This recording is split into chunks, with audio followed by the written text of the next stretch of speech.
Our next speaker helps leaders worldwide use their stories to connect, engage and inspire, creating new opportunities and winning more business.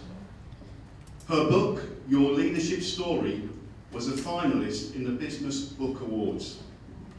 She draws on her experience as a filmmaker, a neuro-linguistic trainer, clinical hypnotherapist and marketer or marketeer in the Big Four consultancy, plus a unique set of life experiences. As a journalist, in where she was held at gunpoint in Peru, where she was training with the British Olympic rowing team and sailing the seven seas. Today, she's here to help you to tap into the power of your stories. Please welcome Deborah Henley.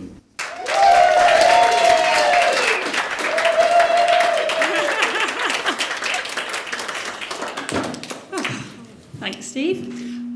It seems appropriate, since Steve highlighted storytelling today and having heard Sylvia's talk this morning, that we talk about stories. And as speakers, we all know the power of sharing our personal stories. But do we really understand how we tap into that power? And do you ever sort of ask yourself, what's my story anyway? We hear these stories of people who have achieved monumental things. Somebody who's scaled Kilimanjaro on his hands and knees, or gone to the South Pole on a unicycle backwards, or, evaded a white rhino attack and then gone on to save the white rhino from the attack of human beings. But it's not these huge achievements and huge experience that really give stories their power. What gives them their power are the pivotal moments and the meaning we make out of those moments.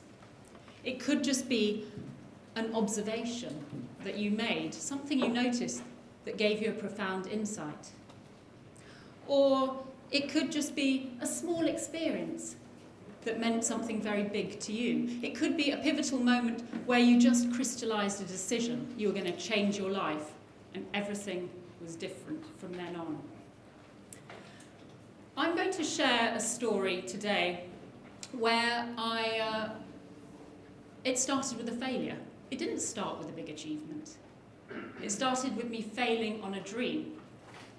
And that story begins with the first pivotal moment that's no more remarkable than just raindrops on a windowsill on a grey September day. So what I'm going to share with you today is how we can identify our own pivotal moments, how we can find those personal stories so that we can best serve our audiences with our meaning and with our own experiences and convey our messages most powerfully. And I'm going to do that through sharing my story of the 7 C's so that you can tap into your pivotal moments using the 7 C's. And then I'm going to share the 3 stories that people generally tell, personal stories, and of those 3, which 2 you should never tell. And then I'm going to share with you 6 stages of developing your personal story. So it all begins for me after a very hedonistic summer in my 20s. I'd been raving, drinking, partying. I was a headless chicken. I was trying to have fun. And I say trying because actually what had happened 2 months earlier was my dream of becoming an Olympic oarswoman had finally been shattered. For the preceding number of years, all I had done was use this story of myself as a future Olympian to keep my life together. It gave me a focus. It told me what to do every day. I trained, and if I had any energy left at the end of the day, I hadn't trained hard enough. If I had time to go out and have fun at university, I hadn't trained hard enough. I just trained and I worked. And then one day I was jumping on a trampoline and I injured my back. And 2 years later, I was still trying to get back into a boat, and I would not give up on this story that was who I was going to be. It helped give me a sense of my life. And then finally, my boyfriend, who was an Olympian, who also helped me make sense of my life, ditched me And there I was going, what next? So I partied. And then in September, I woke up one morning and I looked out of the window, and there were those grey raindrops. And I thought, this can't carry on. I've got to change something. I don't want to go into winter like this, in this path of self-destruction. So I saw a little postcard sitting on the windowsill below these raindrops from my friend Paddy, who was living out his own story of being a around-the-world yachtsman. And he said to me, you know, why don't you come and sail with us? We're going to go through the Panama Canal, then to the Pacific Ocean. And I had been working over the last few months out in the film industry. I'd saved up a bit of money.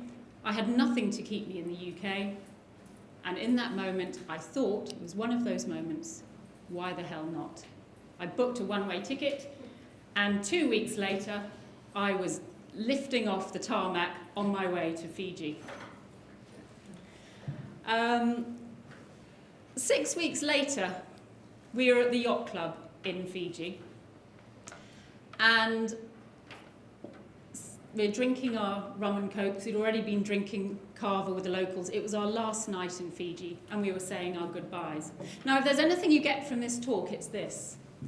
Don't set to sea on a hangover. Because the next morning, off we set, and these lovely blue, calm waters of Fiji very quickly turned into cold, frothing, grey waters. And as we continued to sail, I got myself behind the wheel because I was feeling a little bit queasy.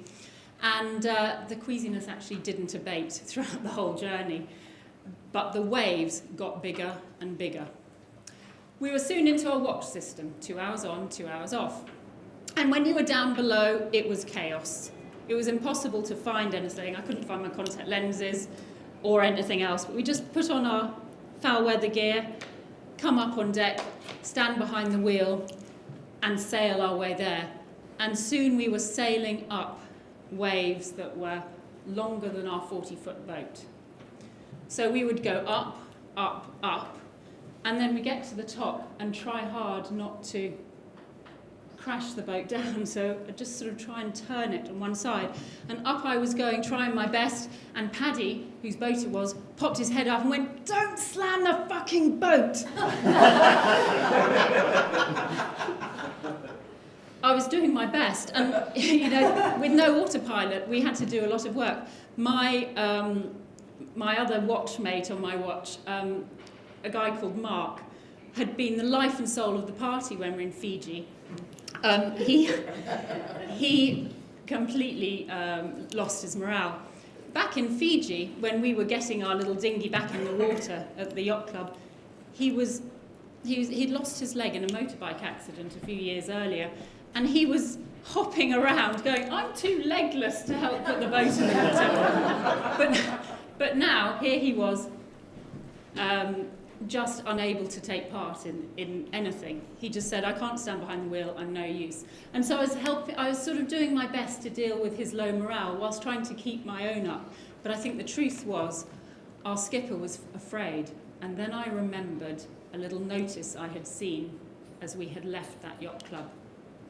It was a notice that said, "White Squaw," another yacht, "last heard from 400 nautical miles south of Fiji."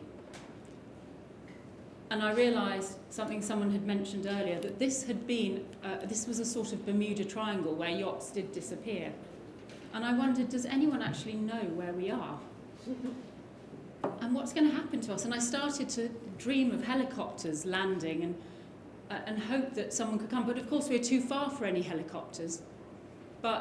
And it was too wavy for a helicopter to land. But it couldn't land, it would only be able to hover. But in my hallucinations, because I was so tired, a helicopter did land, and a Mexican cleaning lady came on board and removed the laundry. And I sort of wanted to go with her, but she was busy. So eventually, after steering our way through the waves, we saw land. After 7 days and 7 nights, there it was in the distance. And it took us another 7 hours as we went down the side of New Zealand and into Auckland Bay. And before we came into the main harbour, we jettisoned all our meat because the customs officers, we wouldn't want to be accused of smuggling meat into New Zealand. So we jettisoned it off and they came on board. But I had that sense of arriving somewhere after a journey that I'd really earned my way there. It was that sense that I've just arrived the way people used to always travel. It was that little slice of the world, and I got a sense of what the world was like. I earned it. We'd all earned it, and we'd arrived. I got on shore, and somebody said to me, you know, you can fly between Fiji and New Zealand in 3 hours. But I thought, yes, but would I still have a memory that would last me all this time? And stories are like that. Stories are not about getting to the point quickly. Stories are about taking people on a journey and an experience.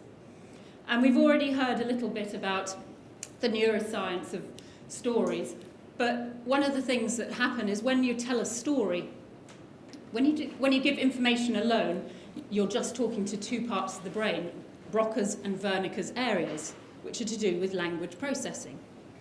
However, when you tell a story, you're speaking to the whole brain.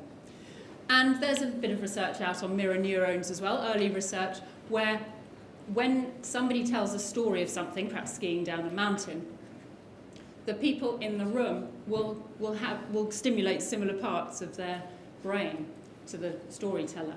You can do that now if you think about getting a lemon and sniffing a lemon and just smelling that citrusy smell and then taking a bite out of it. And some of your taste buds may be beginning to feel that lemony feel. And so stories, have you got that taste in your mouth? See a few people doing that lemon eye thing. So stories are about giving your audience an experience. Otherwise, you may as well just hand them over the words to your speech. Let them read it for themselves. You need to relive it on the stage and be there and have that experience. So I'm going to talk about deconstruct some of that, talking about the 7 C's. And you might like to use the 7 C's framework all in one go. So for your whole speech, you could go through the 7 C's framework. Or you might just want to pick out 1 or 2 of these ideas from this. But the first of the 7 C's is connection.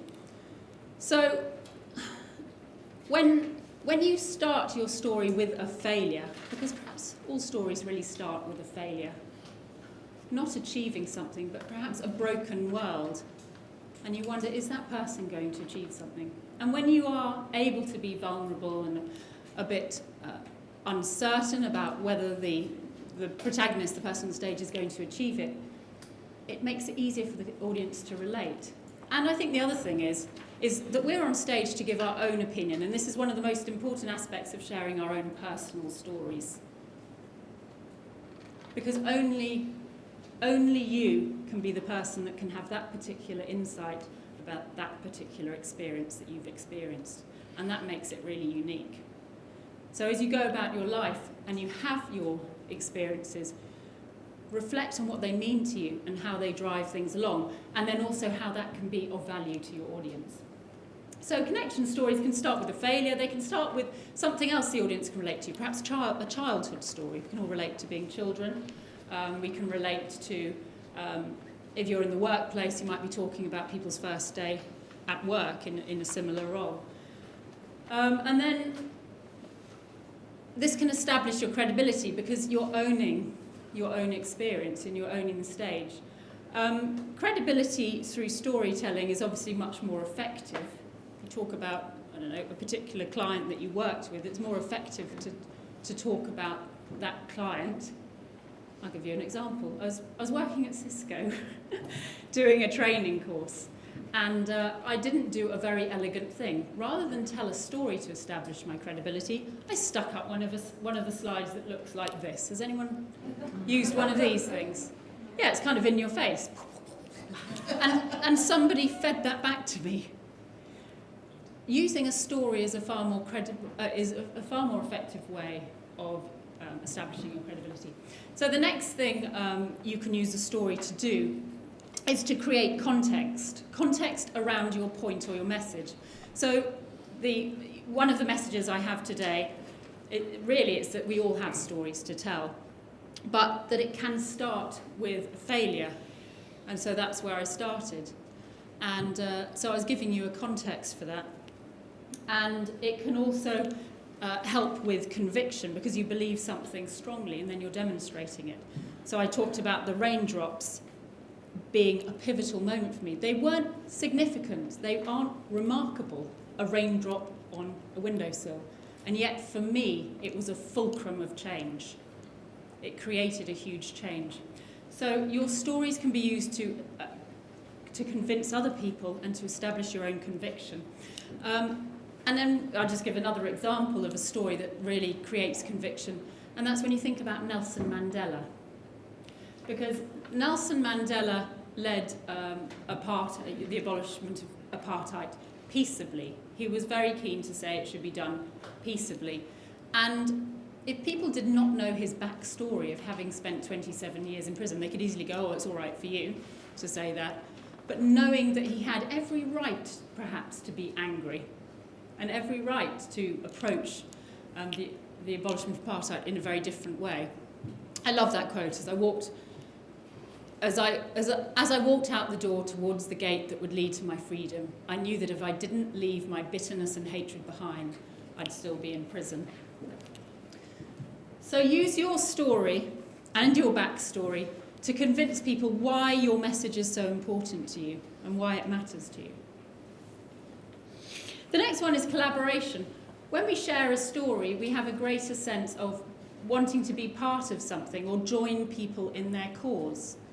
If somebody is very keen to clear up plastic in the ocean and they tell a story about that and about how it's affected them, then it's going to bring other people on board. And Save the Children found that when they released 2 apps, one of the apps showed a story of a particular person, and another app was full of facts and figures. They raised twice as much. People would put their hands in their pockets to help in that cause, twice as much when they heard a story. And the next point in your story is really about catalysing action. A story can create some kind of action in other people. And this could be through inspiration, or it could be catalysing action, as we've just seen, by wanting to put your hand in your pocket. But a story, in this case, my action that I hope to catalyse in you is to think back on some of those moments that you thought were perhaps trivial, but they were the pivot points in you going from one story to another. I had a story that I held on to for so long about being an Olympic oarswoman. And then when I lifted off on that plane, I discovered that it wasn't the end of one story. It was actually the deepening of a much bigger story. And we all have many stories to tell. That story was a much bigger one. And I want to sort of help you to think about how you could catalyse the action of looking at some of those pivot points in your own life. This was a photograph of Jessie Martin, an Aussie, who was the youngest person to circumnavigate the globe. And this very photograph was seen by a young boy called Michael. Jessie Martin was 18 years old when he sailed back in. His hair's grown. He obviously hasn't been to the barber recently. It took him nearly a year. And this young 14-year-old Michael was sitting at his breakfast table. He saw this photo and he thought, I would love to do that. And he looked at the time between now and when he would be the same age as Jessie, and it galvanised him into action. And he started to do stuff and make it happen. He started to campaign and get support and raise money and get sponsorship. And there he is, 2 weeks before his 18th birthday, after 244 days at sea. So stories can be tremendously inspiring. We hear a story about somebody doing something and we think, why not me? Perhaps I could make that my story as well. Because I believe that when we're telling a story, everybody else is living that story, and it becomes part of their own inner narrative as well. So if you agree with that story, if it resonates with you in some way, it can enlarge who you think you are, your own perception of what you're capable of. And finally, there's that sense of community. So it's that sense of identity that we all get when you hear a story. I'm a speaker too. You know, yes, this is me, this is part of my tribe. So as you hear a story about speaking and referencing that, or a story about sailing, you can identify with that and create a community through that. So there are 3 personal stories that people tell. I started off this talk by saying, do you even know whether you've got a story? Maybe you don't feel you've got a huge story. But the fact is, we all have so many stories because we all have moments of meaning. We all have these pivot points in our life that have made a big change. So given that, how do we choose which stories to tell? So the first type of story that people tell is this. It's the open wound story. And the open wound story is one where people are already sort of bleeding their hearts out on the stage. It doesn't really belong on a stage. It belongs with a good friend or a therapist. It's a story that you haven't yet healed, and therefore you don't yet know the message, and you can't tell it in service to your audience. I mean, it could make a blockbuster of a story. It could be an incredible inspirational speech. But until you've really healed the wound and really understand what it's for and made sense of it, and you can tell it with appropriate lightness and honesty and see it from a separate position, and the psychotherapists in the room will know that. I think there are a few of you in here today. You'll be familiar with these stories, but they don't belong on a stage. They're not in service to your audience. And then the second sort is the scratched record story. So this is the story that person has wheeled out again and again. That's my story about when I did this and I did that and and they are bored by it often. They're no longer present to their great story of their own achievement. They're just wheeling out the same old story without that real gut feel, that presence. They're not reliving it on the stage. These can be stories of horror as much as they can be stories of achievement. Either way, there's a sort of boastful element to them.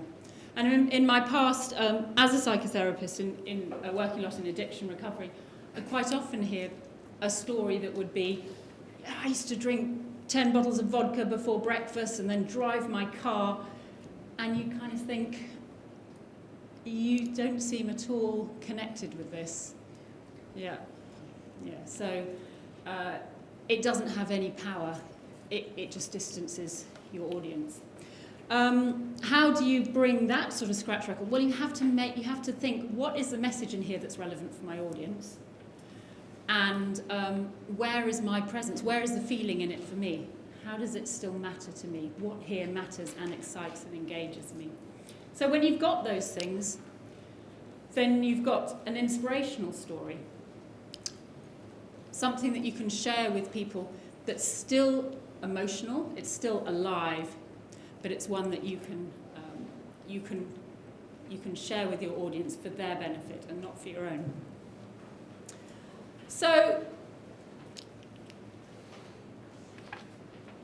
just reminded of this quote by Ursula Le Guin. It's good to have an end to journey towards, but it's the journey that counts in the end. And a story is a journey to that end. You could just make the dry points, or you could take people on a journey. Does anyone know which direction you can't sail? Into the wind. You can't sail into the wind. So what do you have to do if the place you want to get to is into the wind? Yeah, you've got to take a zigzagging path. And this is the same when you're telling a story. It's the ups, it's the downs. But if you've ever been on a boat and gone through, sailed anywhere, you'll know that the most tricky part are the manoeuvres. You know, when you're on one tack, you're just sitting there with your legs over the side, having a good old time, chatting away, and then you tack again, and there's lots of action. And in the same way, a story has its blood and guts, or its interest around the pivot points. What happened just before and just after that moment when everything changed? So identify those moments. It's not the kind of long tracts of time in between. It's at those pivot points.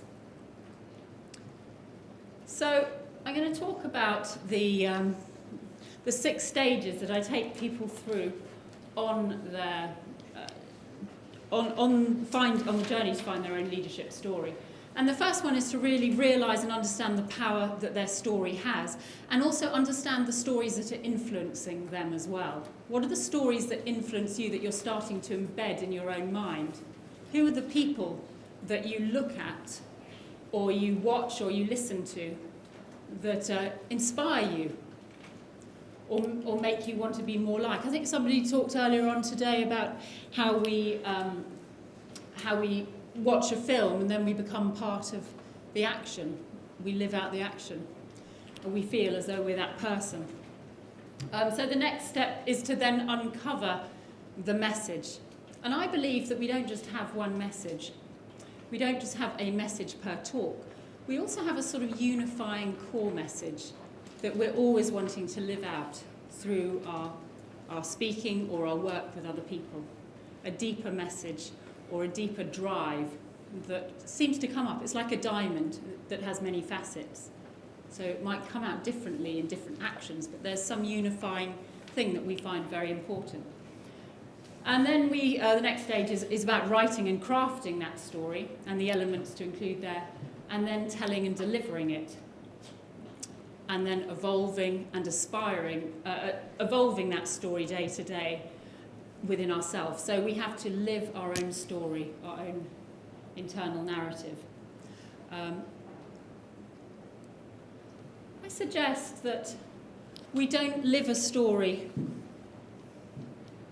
I'm going to say that we've got to reclaim, when you reclaim your story and you share who you are, amazing things will happen. Keep your story fresh and alive. Keep it not just about who you are and who you were, but keep your story about who you are becoming. And share your story from that place of who you are becoming. So I think there's no mistake that Michelle Obama wrote her book, Becoming, because it's all about the person that you are aspiring to be. So keep dreaming those dreams. And remember that those tiny moments count. Those struggles, those challenges, those achievements. It's not what you do in those times, it's the meaning that you make of them. When you share your own pivotal moments, you will move mountains. Thanks very much.